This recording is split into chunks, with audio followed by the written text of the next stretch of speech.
මුලින්ම සුබ අලුත් අවුරුද්දක් වෙන්න ඕනේ ඕගොල්ලොන් හැමෝටම. 2026 මේ තමයි ආරම්භ වුණු නව වසර. ඉතින් මේ අලුත් අවුරුද්දේ කවුරුත් බලාපොරොත්තු වෙන්නේ තමන්ගේ සිහින දිනාගන්න, අලුත් සිහින නිර්මාණය කරගන්න වගේම මග නවත්තලා දාලා තිබුණු, අතහැරලා දාලා තිබුණු අරමුණු නැවත පනගන්වන්න. ඉතින් අපූරුයි, හොඳ බලාපොරොත්තුවක් ඒක. ඒ වගේම හොඳ උත්සාහයක්. හැබැයි ඔබ හිතන්න, ඔබ මින් පෙර අවුරුදුවලත් මේ ආකාරයටම සිහින ඉලක්ක නිර්මාණය කරලා තියෙනවද? සහ ඒ සිහින වසර අවසානය වන විට ඔබ සැබෑ කරගෙන තියෙනවද? ඒ ඉලක්ක ජයගෙන තියෙනවද? ඔබ මුලදී බලාපොරොත්තු වුණු ආකාරයටම. ඔබේ පිළිතුර ඔව් නම් ඔබ විශිෂ්ටයි සහ ඒ වෙනුවෙන් ඔබට සුබ පැතුම් මගෙනුත්. ඔබට අවංකවම හිතලා බලන්න ඔබේ පිළිතුර නෑ කියන එක නම්. එන්න අලුතෙන් පටන් ගන්න. ආවට ගියාට සිහින හඹා යන්නේ නැතිව සැලසුම් සහගතව සාර්ථකත්වයට යන්න. ඒත් මේ ගැන ටිකක් හිතලා බලන්න. තව කෙනෙක්ට සාර්ථක වෙන්න පුළුවන් වෙනකොට ඔබ විසින්ම හරිම ආශාවෙන් ගොඩනගපු හීන ඉලක්කවල සාර්ථකත්වය ඔබට අහිමි වෙලා තියෙන්නේ ඇයි? මෙතනදී මේ ප්‍රශ්නෙට උත්තරයක් හොයන්න යනකොට හොඳට මතක තියාගන්න, වැරදිලාවත් ඔබව සාර්ථක මිනිසුන් සමග සංසන්දනය කරන්න නම් යන්න එපා කීයටවත්ම.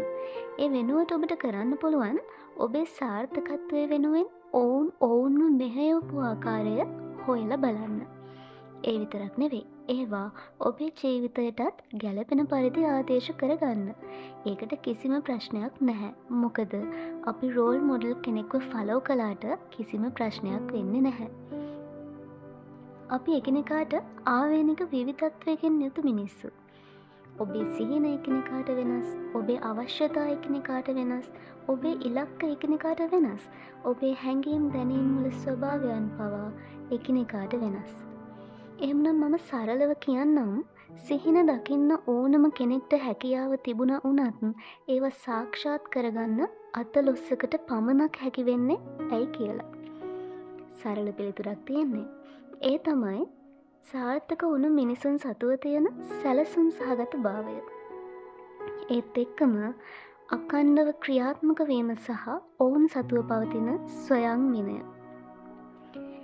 සිහින සැබෑ කරගත්ත ඉලක්ක ජයගත්ත මිනිස්සු.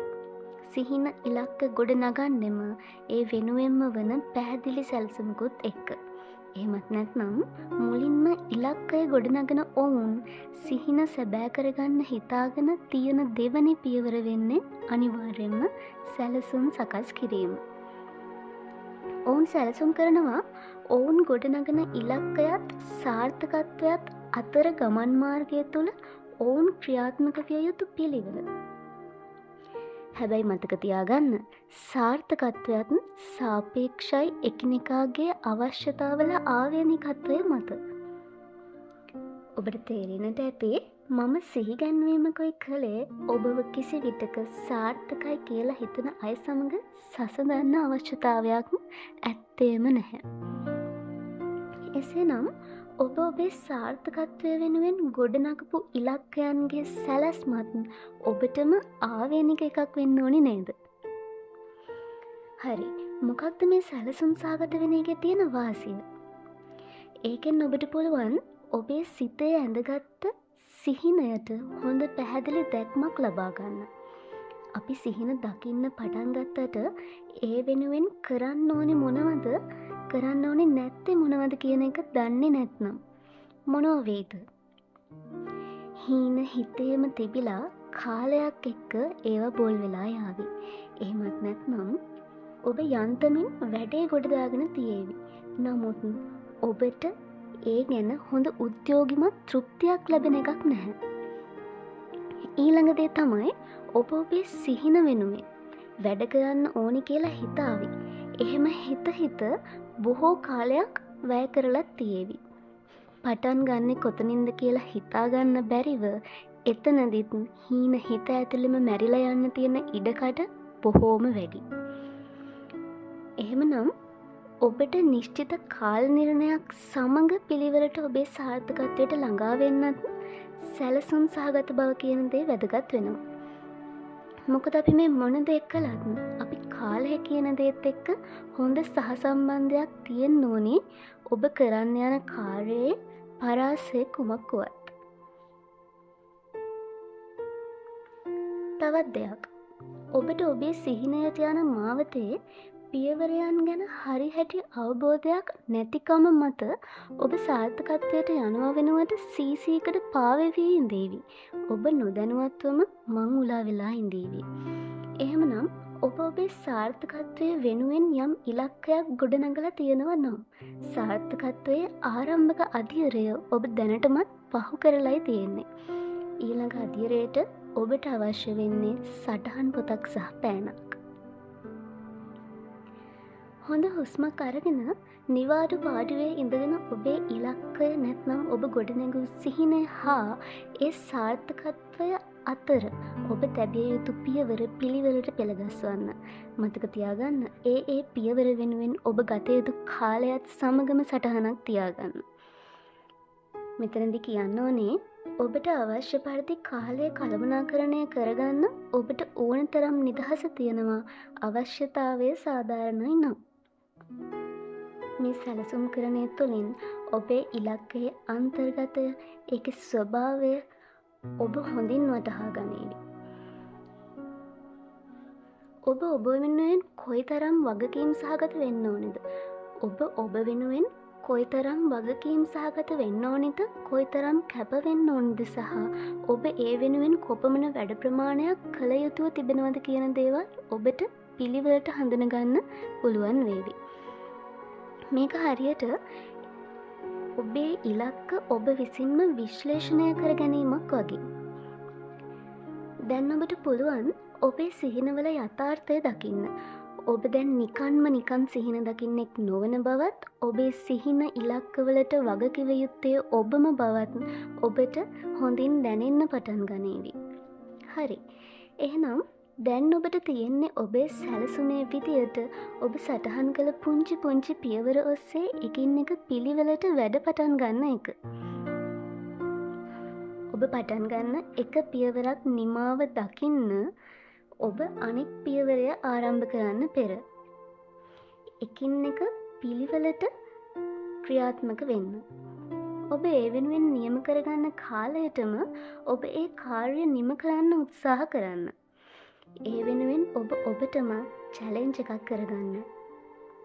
කාර්ය අවසානයේදී ඔබවම සුපර්වයිස් කරගන්න. ඔබ සටහන් කළ පියවරය සාර්ථකව නිම කළා නම් පුංචි ටික් එකක් දාගන්න. දැන් බලන්න සිහිනය එහෙමත් නැත්නම් ඉලක්කය ඔබේ. ඒ වෙනුවෙන් සැලසුම් සකස් කරන්නේ ඔබ විසින්මයි. ඒ වෙනුවෙන් ඔබට වැය කළ යුතු කාලය ඔබට වැය කළ හැකි කාලය නිර්ණය කරන්නෙත් ඔබමයි. අවසානයේදී ඔබව සුපර්වයිස් කරන්නෙත් ඔබමයි.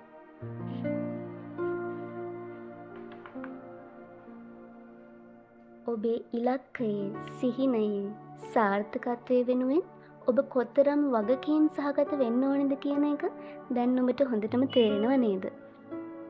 ඒ විතරක් නෙවෙයි ඔබට නිරවුල් මනසකින් ඔබේ කාර්යයන් හරිම පිළිවෙලට වගේම ඔබ කරන දේ ගැන හොඳ අවබෝධයක් ඇතිව નિયમિત වේලාවට නිම කරන්න ඔබට හැකියාව ලැබෙනවා මේ තුලින්.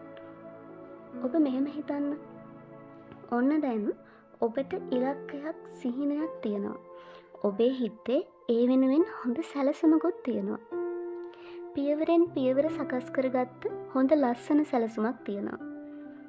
හැබැයි ඔබේ ඉලක්කය තුල අඛණ්ඩව ක්‍රියාත්මක වෙන්නේ නැත්නම් නියම කරගත්ත කාලය තුල ඔබ නිම කළ යුතුව තියෙන පියවරය ඔබ ඒ විදිහට ඉවර කරන්නේ නැත්නම් ඔබ බලාපොරොත්තු වෙන සාර්ථකත්වයට ළඟා වෙන්න ඔබ කොතරම් සැලසුම් හැදුවත් තේරුමක් තියෙවිද?